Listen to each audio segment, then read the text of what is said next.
إن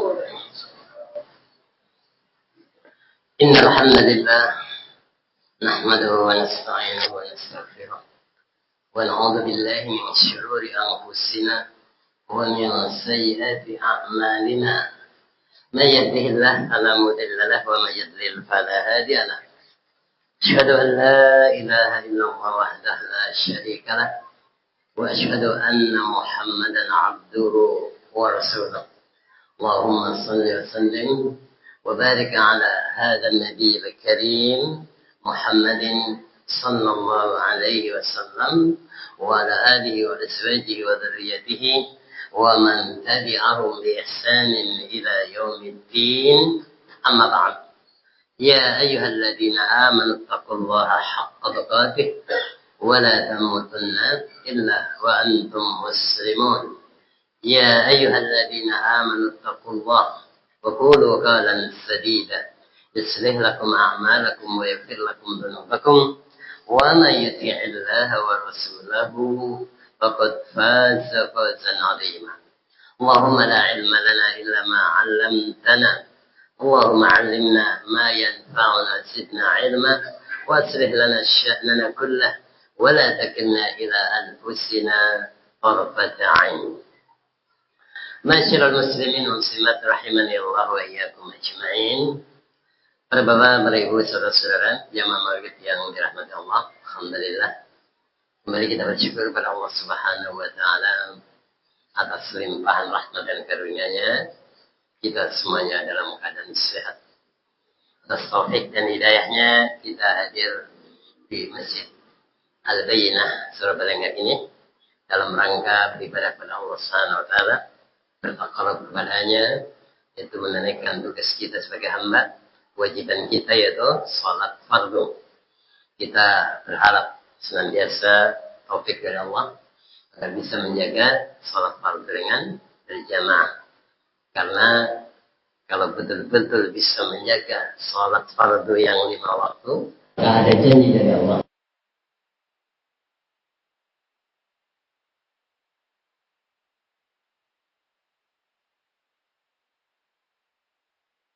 tidak memperhatikan, maka nggak ada janji dari Allah bahwasanya Allah akan memasukkannya ke dalam surga-Nya.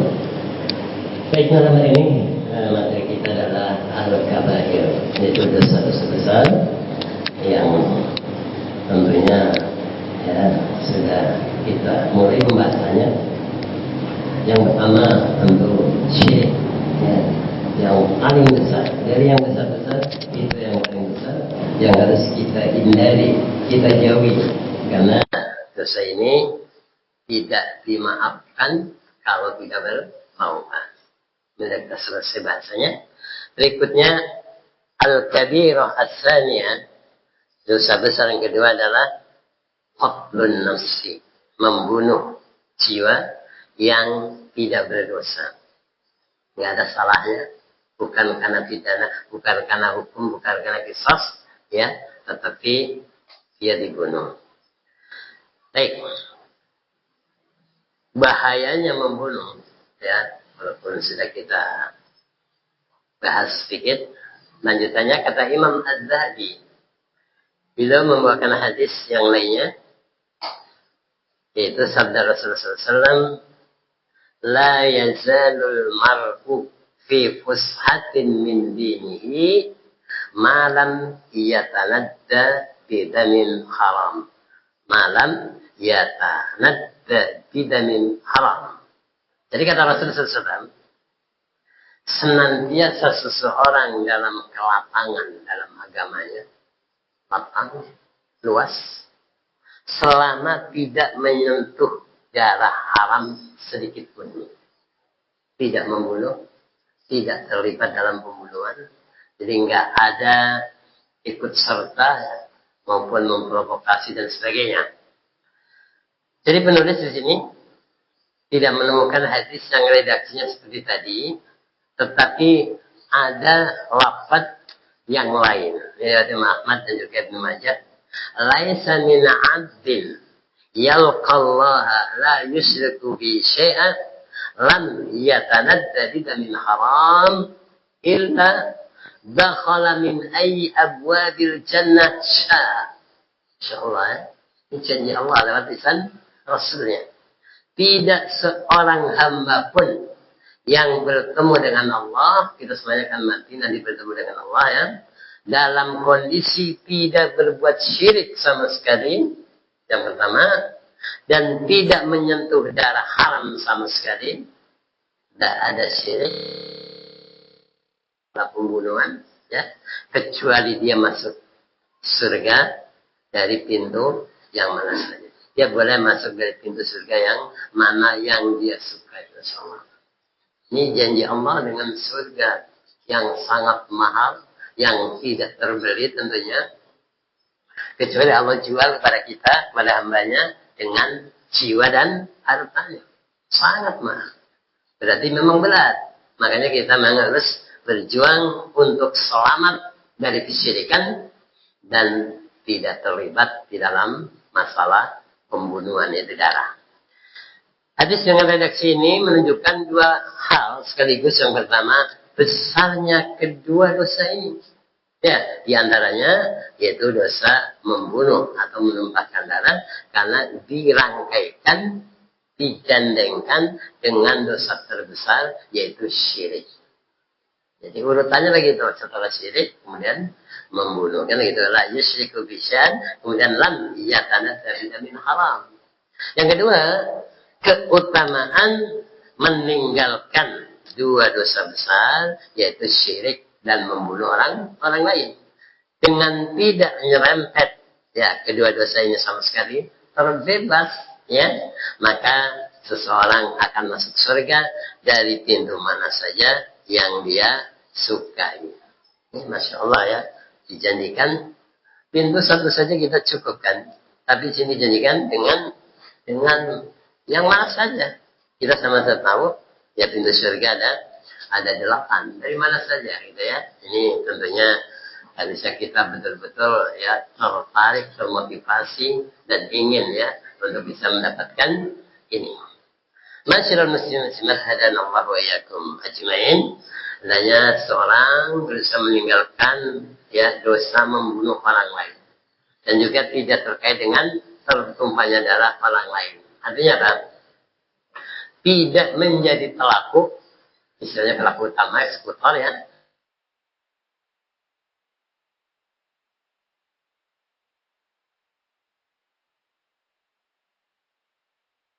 Dia nggak membunuh tapi memprovokasi. Ini berbahaya juga.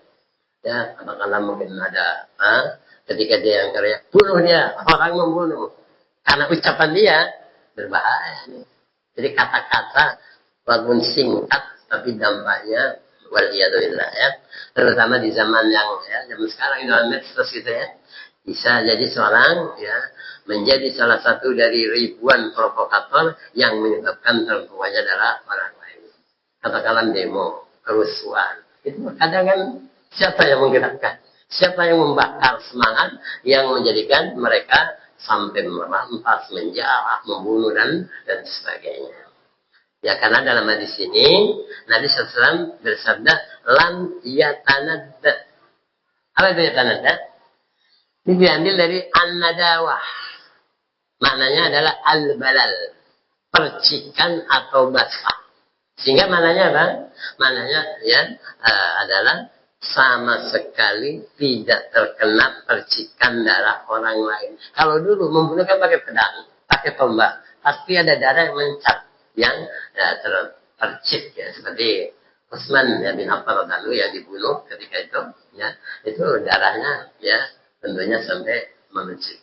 Makanya ada kisah-kisah walau alam sumbernya yang nggak jelas itu kalau dulu di kampung, sekarang mungkin nggak relevan. Dalam Al-Quran apa? Wal yatalattob ditulis dengan warna merah, itu katanya menunjukkan darah. Jadi waktu Utsman bin Affan membaca ketika terbunuh sampai di situ membaca. Tapi saya nggak tahu dibaca sumbernya, ya. Tapi yang jelas itu menggambarkan apa? Percikan darah orang lain. Jadi terutama di zaman sekarang ya, zaman fitnah dunia, zaman fitnah politik, termasuk juga zaman fitnah kekuasaan. Maka darah semakin murah, semakin mudah ditumpahkan. ya, maka tentunya kita berlindung kepada Allah agar selamat dari yang satu ini. Kemudian Al-Imam Ad-Dahabi rahimahullah juga membawakan hadis berikut ini riwayat Bukhari Muslim, wa qala Rasulullah sallallahu alaihi wasallam la tarji'u ba'di kuffaran yadribu ba'dukum riqaba ba'd. Kata Rasul SAW, janganlah kalian kembali kepada kekufuran setelah kematianku. Jadi setelah Nabi meninggal, semacam wasiat kan, jangan ya kalian kembali kepada kekufuran. Yaitu apa? Sebagian kalian membunuh sebagian yang lain. Ini wasiat yang sangat penting tentunya. Jadi Ahlus Sunnah wal Jamaah tentunya tersepakat bahwa membunuh orang lain tidak menyebabkan kufur akbar. Betul, membunuh dosa besar, ancamannya berat. Ya, untuk mendapatkan ampunan sulit. Ya, tetapi tidak menjadikan orang tersebut keluar dari Islam selama tidak menghalalkan dosa tersebut. Tapi kalau bilang membunuh halal, nah ini berbahaya. Ya, seperti sudah disampaikan sebelumnya, berzina dosa besar. Orang berzina masih termasuk orang Islam. Tapi kalau menghalalkan zina, dia sudah keluar dari Islam. Karenanya dalam menghadapi hadis seperti ini, para ulama memiliki beberapa takwil, beberapa tafsir terhadap hadis ini. Maka diantaranya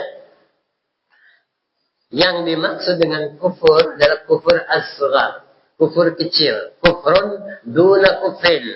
Ya, ini tentunya dengan mengkompromikan ya dalil yang menunjukkan bahwa orang yang membunuh orang lain selama dia tidak menghalalkan perbuatannya tetap membunuh itu halal, ya, tidak menjadi halal, maka dia masih seorang muslim tapi berdosa besar.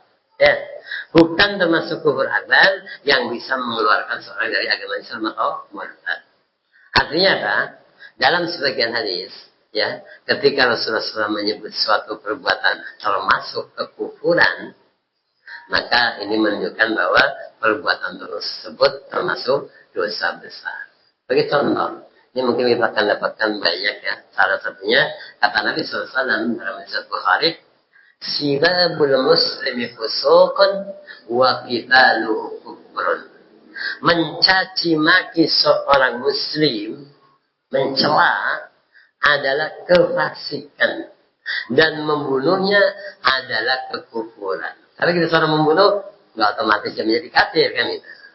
Jadi kekufuran yang dimaksud di sini dalam hadis ini adalah kufur asghar, kufrun duna kufrin. Yang pertama, yang kedua, kufur yang dimaksud adalah kufur nikmat. Ya, ada kufur nikmat. Karena apa? Allah SWT sudah memberikan pada para sahabat nikmat persatuan, nikmat persaudaraan yang sebelumnya mereka ya tidak menjadi saudara, ya tidak saling bersatu, saling bermusuh dan seterusnya. Udah dikasih nikmat itu, bersatu mereka, bersaudara gitu ya. Karenanya jika setelah itu mereka saling membunuh, Islam datang menyatukan mereka. Kemudian saling membunuh, maka mereka telah kufur atas kenikmatan yang Allah anugerahkan kepada mereka. Ini tentunya ya pendapat yang kedua atau tafsir penjelasan yang kedua. Yang ketiga, maknanya kufur di sini adalah janganlah kalian bertasyabuh. Janganlah kalian menyerupai orang-orang kafir yang saling membunuh di antara mereka. Orang kafir saling membunuh kita, orang beriman tidak boleh, gitu kan? Ini dikuatkan dengan tafsir firman Allah dalam surat Ali Imran 101. Apa kata Allah SWT? Wa kaifa takfuruna wa antum tutla alaikum ayatullah wa fiikum rasuluh. Bagaimana kamu sampai menjadi kafir? Padahal ayat-ayat Allah SWT dibacakan kepada kamu. Dan Rasulnya, maksudnya Nabi Muhammad SAW, berada di tengah-tengah kamu.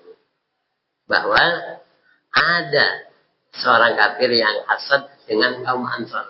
Kan terjadi. Gak suka ya. Mereka itu melihat orang beriman saling bersaudara, bersatu. Padahal dulu perang sepanjang tahun kan. Seperti sebuah Aus dan Khazraj. ya, antara suku Aus dan Khazraj sebelum Islam datang, perang nggak berkesudahan. Gantian aja yang menang yang kalah.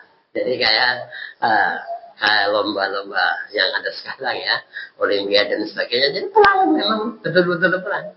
Islam datang mendamaikan mereka, menyatukan mereka. Tetapi musuh-musuh tentu nggak suka kan? Ya, jadi dulunya sering perang, Islam datang bersatu, kompak dia kuat. Maka apa yang terjadi? Dia pun meminta seorang Yahudi untuk duduk di tengah mereka, di antara kaum Ansar, untuk membangkitkan, ya, menyebut-nyebut peristiwa yang telah terjadi pada perang Mu'az. Dulu pernah terjadi perang Mu'az, perang terbesar yang terjadi antara suku Aus dan suku Khazraj. Perang besar-besaran. Perang Baratayu udah barangkali kalau di Jawa, bisa-bisa. Jadi tentu kalau diungkap kan akan timbul rasa neneknya dulu mungkin terbunuh, kakeknya anak, siapa kan itu. Jadi luka lama sengaja dibangkitkan supaya rasa permusuhan itu timbul. Harapannya apa? Kenapa orang itu ngomporin gitu kan, memprovokasi dengan harapan fanatisme kesukaan mereka akan muncul kembali. Kan fanatisme boleh, gitu kan? Islam sudah datang gitu ya.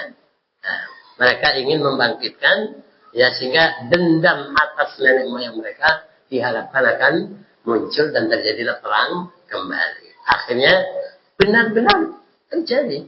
Hampir saja ya perang sesama kaum muslimin. Sehingga hampir terjadi pertikaian antara keduanya, maka Nabi pun menegur mereka dan turunlah ayat-ayat ini. Ya, ini menunjukkan apa? Menunjukkan bahwa yang dimaksud kalian jangan kafir, yaitu jangan seperti dulu ketika kalian kafir. Waktu masih kafir saling perang. Sekarang udah muslim, udah beriman, tidak boleh demikian ya. Dulu saling bunuh di antara kalian. Masyaallah muslimat, azani Allah wa iyyakum ajma'in. Para bapak, para ibu, saudara-saudara yang memahami dan dimuliakan Allah. Yang keempat, kufur di sini dimaknakan dengan kufur akbar. Ada juga dapat kufur akbar. Artinya apa? Mengeluarkan dari Islam. Ini terkait dengan ar-riddah. Ya, riddah atau murtad, yaitu orang-orang yang murtad setelah wafatnya Nabi sallallahu alaihi wasallam dengan menjadi pengikut para nabi palsu.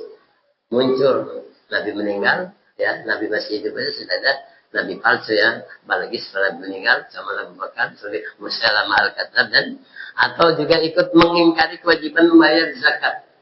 Jadi mereka yang lain masih mau, sholat mau, puasa mau, tapi bayar zakat nggak mau.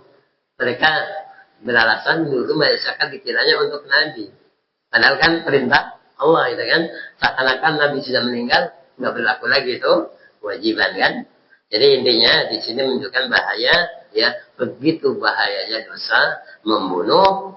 Dan keempat tafsir ini menunjukkan buruknya perbuatan saling membunuh. Wallahu a'lam. Masyaallah muslimin wal muslimat, barakallahu fikum. Para bapak, para ibu, saudara-saudara yang memahami dan diberkahi oleh Allah, diberkahi umurnya, mudah-mudahan diberkahi hartanya dan seterusnya. Kemudian, Az-Zahabi rahimahullah juga menyebutkan hadis berikutnya.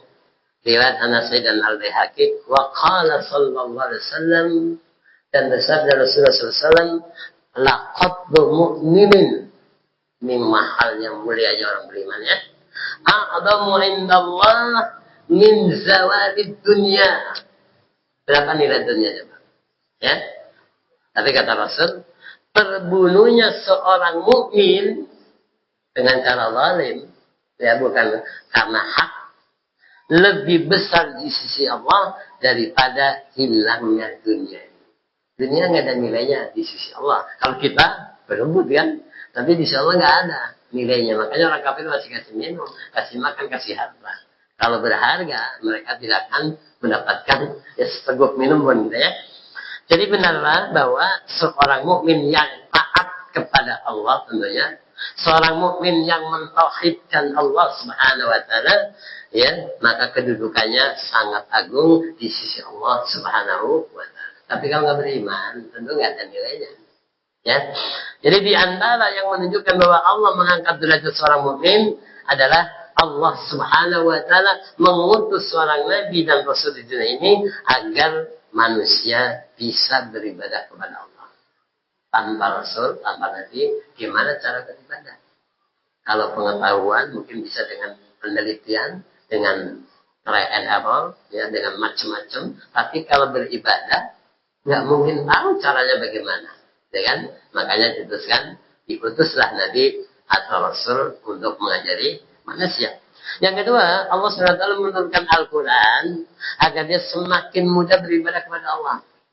Ya, dan berikutnya Allah SWT memberikan kehidupan dan kenikmatan, fasilitas hidup dikasih, ya, agar dia memiliki kemampuan dan kekuatan menunaikan sholat, puasa, dan beribadah kepada Allah Subhanahu wa taala. Jadi segala sarananya disiapkan oleh Allah untuk bisa makan, bisa pakaian, bisa macam-macam supaya bisa beribadah. Kemudian yang terakhir Allah menciptakan dunia agar manusia bisa beribadah kepada Allah. Jadi tujuan Allah menciptakan kita, manusia bahkan jin pun, itu kan makhluk yang mukallaf, itu agar beribadah kepada Allah. Dan kata para ulama, kalau kata ibadah dalam Al-Quran artinya adalah liwahidu, untuk mentauhidkannya. Wa ma khalaqtul jinna wal insa illa liya'budun, kata Allah. Dan aku, Allah mengatakan, tidak menciptakan jin dan manusia melainkan supaya mereka beribadah kepadaku. Tujuan kita diciptakan adalah agar beribadah kepada Allah. Maka jangan sampai mencari rezeki, katakanlah mencari harta, bekerja. Pertama itu ibadah, gitu kan? Kemudian juga seorang mukmin lebih agung daripada Ka'bah, masya Allah. Ka'bah itu sangat mulia, dimuliakan, gitu ya. Tetapi Nabi SAW ketika melihat Ka'bah, apa yang dikatakan Nabi SAW? Pengakuan bahwa Ka'bah itu sesuatu yang agung dan juga diagungkan.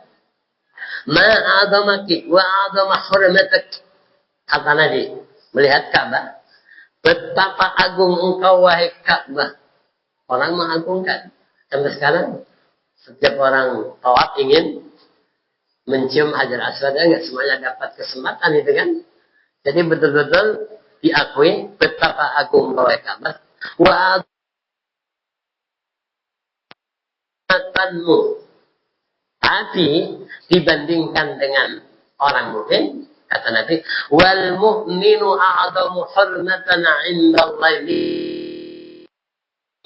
Orang mukmin memiliki kehormatan yang lebih besar di sisi Allah Subhanahu wa taala daripada kehormatanmu wahai Ka'bah. Masyaallah kan, ya di surat At-Tirmidzi. Jadi jika ada seorang merusak Ka'bah, merobohkan Ka'bah, atau kisah Abraha dulu yang akan merobohkan Ka'bah, tentu kita merasa perbuatannya sangat buruk. Ya, jahat itu ya. Masa Ka'bah mau dirobohkan. Tetapi ternyata kehormatan seorang mukmin lebih daripada kehormatan Ka'bah. Artinya apa? Membunuh seorang mukmin lebih besar dosanya daripada menghancurkan Ka'bah.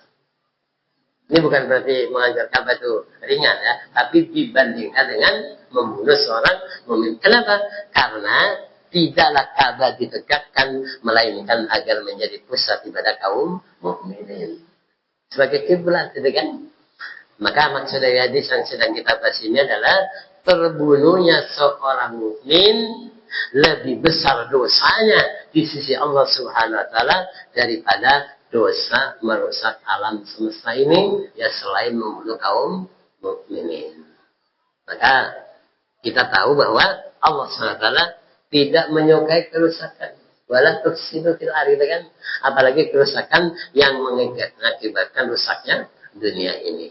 Akan tetapi dosanya seseorang, ya, yang merusak dan menghilangkan dunia ini, mungkin yang sekarang lagi ramai terjadi penyebab, katakanlah ya, banjir bandar dan sebagainya, itu ya, itu masih ringan daripada dosa membunuh seorang mukmin. Cuma salahnya ketika terjadi itu berapa nyawa yang terbunuh, kan lebih parah lagi, bukan 1-2 nyawa, ribuan nyawa yang hilang, mati dan sia-sia.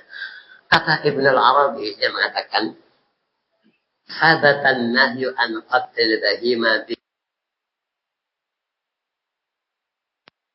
al-wa'idu fi dzalik, fa kaifa bi qatl al-adami, fa kaifa bil muslim, fa kaifa bit taqiyyi salih." Ini tingkatan-tingkatan. Telah valid sabat an-nahyu an qatl bahima bi ghairi. Jadi udah valid larangan membunuh hewan tanpa alasan yang benar. Hewan saja nggak boleh sembarangan. Hewan boleh disembelih untuk dimakan, bukan untuk menyiksanya, itu kan. Ada hewan-hewan yang nggak boleh dibunuh, ya, karena bisa untuk obat bisa. Ya, yang jelas di sini dikatakan kata Ibnu Arabi telah valid larangan membunuh hewan tanpa alasan yang benar. Saman akan perbuatan tersebut. Pertanyaannya, lantas bagaimana dengan membunuh seorang manusia? Hewan saja dilindungi kan itu. Nggak boleh dibunuh sembarangan tanpa hak, gitu kan? Apalagi manusia pakai babiqat bil adan, pakai babil muslim, ini baru manusia secara umum. Orang kafir pun nanti ada kita bahasan tingkat-tingkatan. Ada yang nggak boleh dibunuh, bisa terancam ya dari mencium bau surga. Ya, itu orang adalah orang kafir, nanti ada pembagiannya. Ini manusia secara umum, ya. Berikutnya, pakai babit taqiyyi salih. Lalu bagaimana lagi dengan membunuh seorang yang bertakwa dan orang yang salih? Tentu lebih besar lagi dosanya. Kemudian ada di rahimahullah juga melakukan hadis berikutnya, hadis Bukhari ya. Wa qala Rasulullah sallallahu alaihi wasallam, "La yazalu al-mar'u fi fushatin min dinihi ma lam yusib daman haraman." Ini Abdul Bukhari. Kata Rasulullah SAW, seorang mukmin senantiasa berada dalam kelapangan dari agamanya selama dia tidak menimpa darah yang haram. Maka sekali lagi hindari masalah darah, ya, menumpahkan darah atau membunuh, ya. Memang ada beberapa pendapat di kalangan para ulama terkait maksud dari fushatin min dini itu apa maksudnya. Kelapangan dari agamanya apa maksudnya? Di antaranya yang pertama, maksud dari fushatin min dini, kelapangan dari agamanya adalah seseorang mudah mendapatkan rahmat dari Allah kalau nggak pernah membunuh atau tidak terlibat kasus pembunuhan. Yang kedua, mudah mendapatkan ampunan dan diampuni oleh Allah. Tapi kalau sudah sempat merenggut nyawa orang, itu sulit mendapat ampun. Walaupun bisa jadi ya diampuni. Artinya apa? Selama seseorang tidak menumpahkan darah yang haram, maka dia masih berada di dalam kelapangan dalam agamanya. Akan tetapi jika dia sudah menumpahkan darah, dia akan menghadapi kesempitan di dalam agamanya. Jadi bukan berarti perbuatannya tidak bisa dimaafkan, bukan. Tetapi dia berada dalam kondisi sulit dimaafkan. Nanti kita lihat ya. Mungkin Allah memaafkan. Keluarganya bisa memaafkan. Gimana dengan yang dibunuh? Gimana minta maaf dengan yang sudah mati kan kita? Jadi ini maksudnya berada dalam kondisi sulit dimaafkan dan sulit untuk mendapatkan rahmat Allah Subhanahu wa ta'ala. Ayuhal hadir wal hadirat barakallahu fikum. Jika seorang pembunuh telah membunuh seorang dengan sengaja, kemudian dia bertobat kepada Allah, ya, maka Allah bisa saja mengugurkan haknya. Hak Allah telah gugur atasnya kalau dia bertobat, taubatan nasuha, Allah terima tobatnya, selesai. Dengan demikian tersisa masih ada dua hak. Ya. Hak Allah, kalau Allah ampuni, Allah maafkan, Allah terima tobatnya, selesai. Kemudian ada hak wali yang terbunuh. Ya, setelah si pembunuh bertobat kepada Allah, maka hendaknya segera mendatangi para wali dari orang terbunuh untuk apa? Minta maaf. Walaupun harus bayar ganti rugi atau diet berapapun ya. Hendaknya dia mendapatkan keridhaan dari mereka atas kesalahan tersebut. Maka dicari keluarganya, ahli warisnya atau walinya. Meskipun harus mengeluarkan hartanya. Lihat kan berapa 100 onta berapa? Bahkan bisa lebih kalau dengan sengaja, tergantung, terserah dari walinya minta berapa. Kalau ingin mendapatkan maaf dari keluarga. Jika mereka memberi maaf kepada si pembunuh, oke, kami maafkan misalnya, walaupun dengan syarat mungkin bayar sekian, ya, maka gugurlah haknya. Berarti gugurlah hak Allah, hak walinya. Jika mereka tidak dimaafkan, maka dia akan dibunuh sebagai balasan atas perbuatannya. Ini yang namanya kisos. Nyawa dibayar dengan nyawa. Jadi kalau membunuh dengan sengaja, maka yang didekati bukan hakim di pengadilan, tapi walinya. Kalau walinya memaafkan, tidak dibunuh. Cuma dengan membayar dia. Berapa disepakati nego.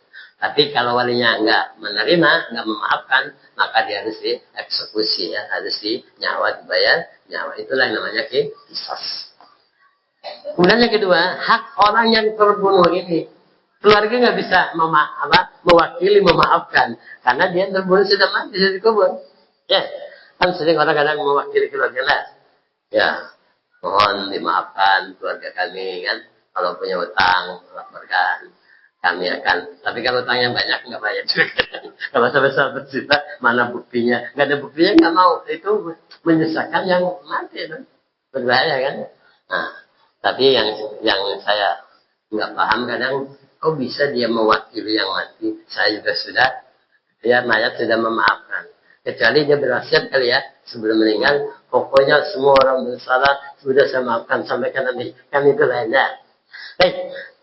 Jadi hak orang yang terbunuh. Selain itu si pembunuh juga harus meminta maaf kepada orang yang telah dibunuh. Ini yang sulit. Gimana caranya?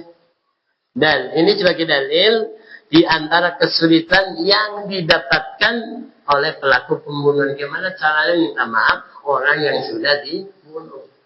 Padahal nanti dia akan menghadap Allah, ya, dalam keadaan ya kepalanya bergelantungan, darahnya mengalir, lapor kepada Allah. Inilah yang bunuh saya. Nanti di akhirat, ya. Jadi pada hari kiamat nanti, orang yang terbunuh akan menuntut haknya kepada orang yang telah membunuhnya. Walaupun tadi walinya udah itu hak wali. Allah juga bisa menggugurkan, tapi hak orang yang terbunuh belum terbayar. Maka nanti dia akan menuntut. Karena sewaktu di dunia, dia telah menghilangkan nyawanya, sehingga anak-anaknya menjadi anak ya yatim. Istrinya menjadi janda, dan menjadikan orang tuanya mungkin sedih. Apalagi kalau dia sebagai tulang punggung keluarga. Masyarakat muslim muslimat, azan ya Allah wa iyyakum ajma'in. Para bapak, para ibu, saudara-saudara jemaah kita yang dimuliakan Allah, Ibnu Qayyim rahimahullah menjelaskan bahwa jika si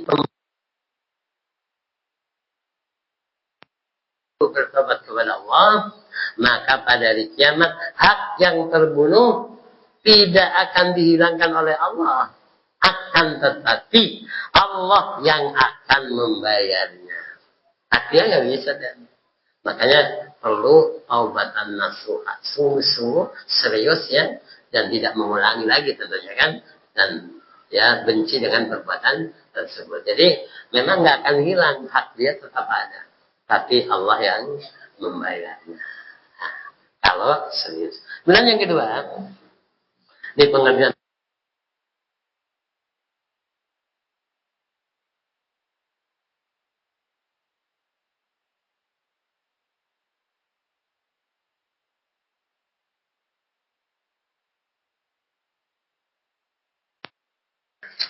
ya, maka masih bisa digugurkan atau masih bisa diimbangi dengan amalan-amalan yang lain.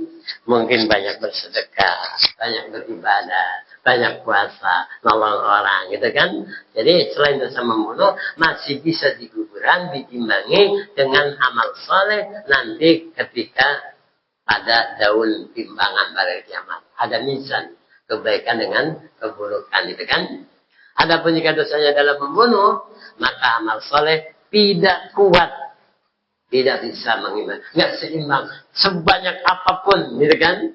Nah, kalau membunuh itu nggak sebanding, itu bahayanya. Ya, jadi akan ditimbang amalnya. Kalau dosa lain mungkin banyak lah, nggak perlu kita sebutkan, tapi dia rajin beribadah, rajin bersedekah, rajin membantu orang susah, bisa jadi dalam timbangan itu bisa menggugurkan.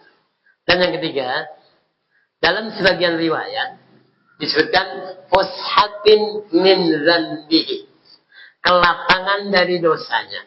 Apa maknanya?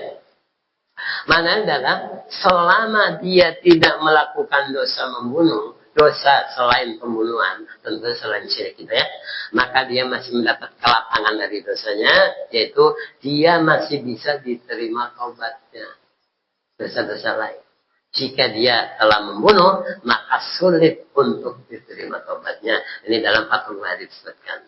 Walaupun Allah maaf menerima taubat, tapi memang ada tingkatan-tingkatan daripada dosa manusia. Dan yang keempat, maksud dari kelapangan dari agamanya adalah yang pertama, mudah baginya urusan agamanya. Dimudahkan oleh Allah SWT. Kemudian mudah mendapat taufik, dapat bimbingan dari Allah untuk mengerjakan amal-amal soleh ringan aja, untuk sholat sunnah, untuk puasa sunnah, untuk baca Quran itu kalau belum pernah menumpahkan darah kan itu.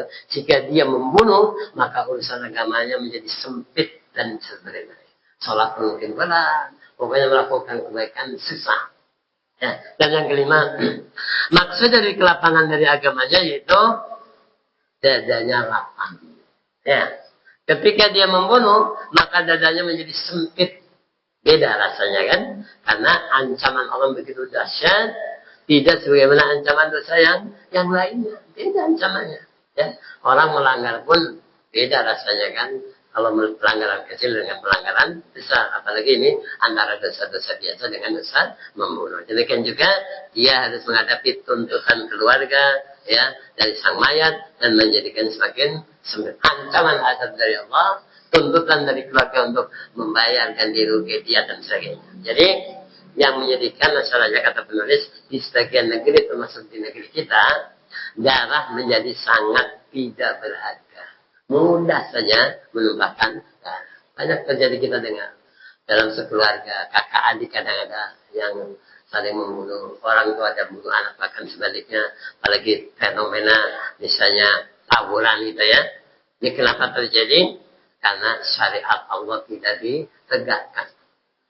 Jika syariat Allah ditegakkan, hukum qisas diterapkan dengan menghukum mati misalnya, ya, orang yang membunuh dengan sengaja itu hukumannya mati, maka setiap orang akan berpikir, gimana dia akan membunuh? Kalau saya membunuh, saya akan dibunuh juga. Mikir kan?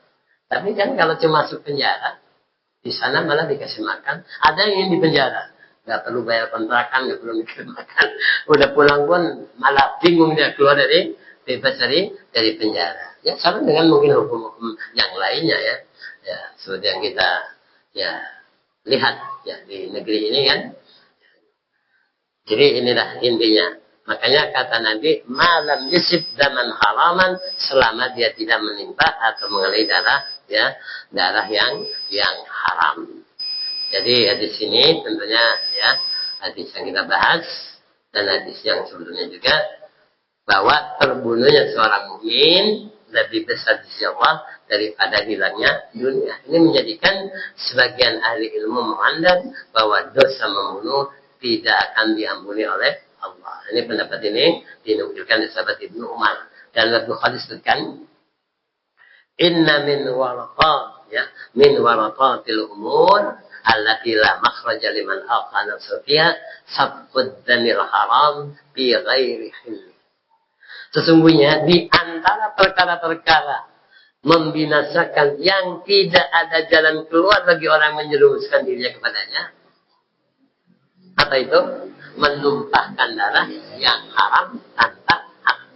Jadi Ibnu Umar memandang bahwa orang yang sengaja membunuh orang lain tanpa hak, maka tidak ada solusi baginya. Ya, seakan-akan Ibnu Umar memandang tidak ada tobat baginya. Ya walaupun saya katakan tadi obat itu urusan Allah ya, bisa jadi Allah tapi sulit gitu kan. Makanya di sini ketika ditanya, Ibnu Umar telah ditanya ya tentang orang yang sengaja membunuh orang lain tanpa hak. Ini qataltu rajulan fali min taubah. Saya membunuh seorang, apakah masih ya bisa aku bertobat? Artinya tobat saya apakah diterima? Jawaban Ibnu Umar apa? Tazawwad minal ma'il barid fa innaka la tadkhulul jannah. Ini riwayat Bukhari. Berbekalah dengan air yang dingin. Kenapa? Sesungguhnya engkau tidak masuk surga. Jadi neraka kan panas kira gitu ya. Dan surga oleh umat salah. Jadi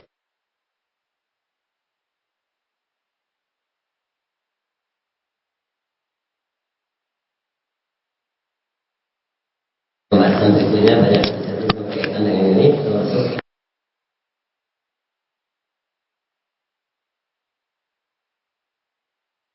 orang yang membunuh tanpa hak. Kita berdoa kepada Allah SWT, semoga kita terhindar ya dari yang demikian, karena termasuk mendapatkan dosa walaupun hanya sekedar ya jalan ataupun ya apa saja paham tentang pembunuhan, maka dia mendapatkan dosa yang sangat besar. Bila buat hidayah kepada pemimpin, kita cukupkan dengan sama-sama mohon ampun kepada Allah Subhanahu wa taala dan mohon juga perlindungan kepada Allah agar kita terhindar dari dosa-dosa yang besar yang ancamannya sangat menakutkan.